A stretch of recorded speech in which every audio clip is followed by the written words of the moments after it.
Demain, ça sera le dernier jour. Regardez le 31. Il est beau, il est magnifique.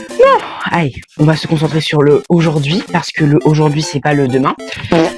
Alors, du coup, aujourd'hui, les deux protagonistes viendront de Super Mario et de Squid Game. Il faut que je fasse une réflexion approfondie. Mario, avec un garde. Mario, il joue à Squid Game. Le garde, bah, il garde Squid Game, quoi. Mario, il tombe amoureux du garde. Le garde tombe amoureux de Mario. Ils se rejoignent tous les soirs. Ils sont en mode, ah là là, je t'aime, mais non, on peut pas être en couple et tout. Tu vois, amour impossible. On va demander à Gemini de faire la suite.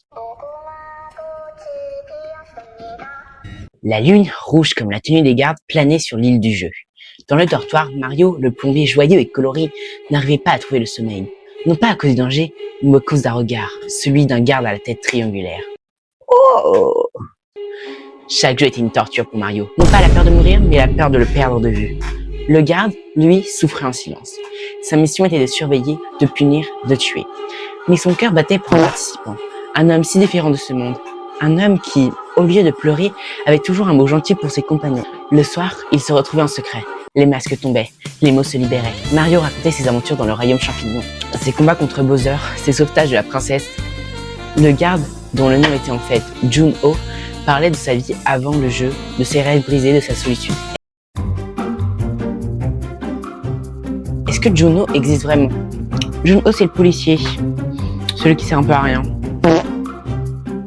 Bon, c'est pas grave, on va dire que dans cet univers parallèle, c'est un garde. Leur amour était une fleur rare, une fleur qui poussait dans le désert le plus aride, une fleur qui, il le savait, ne survivrait pas. Là, c'est ce que j'ai dit, amour, hein. Amour interdit. Le jeu de la vitre de verre arriva. Mario savait qu'il était trop lourd pour sauter sur les vitres fragiles. Bah, c'est pas ça le but du jeu, en fait, là, laisse tomber.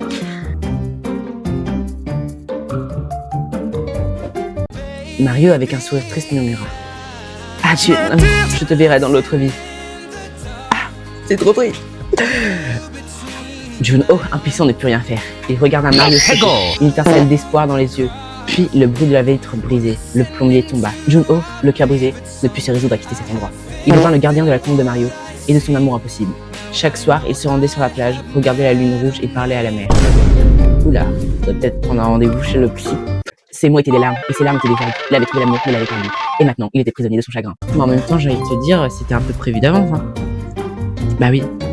Bon, en tout cas, si vous avez aimé cette histoire fort romantique et un petit peu triste, n'oubliez pas de vous abonner, de liker et de mettre un commentaire. Ah d'ailleurs, j'aimerais bien commencer à faire des lives. Est-ce que vous pensez que c'est une bonne idée? Allez, salut!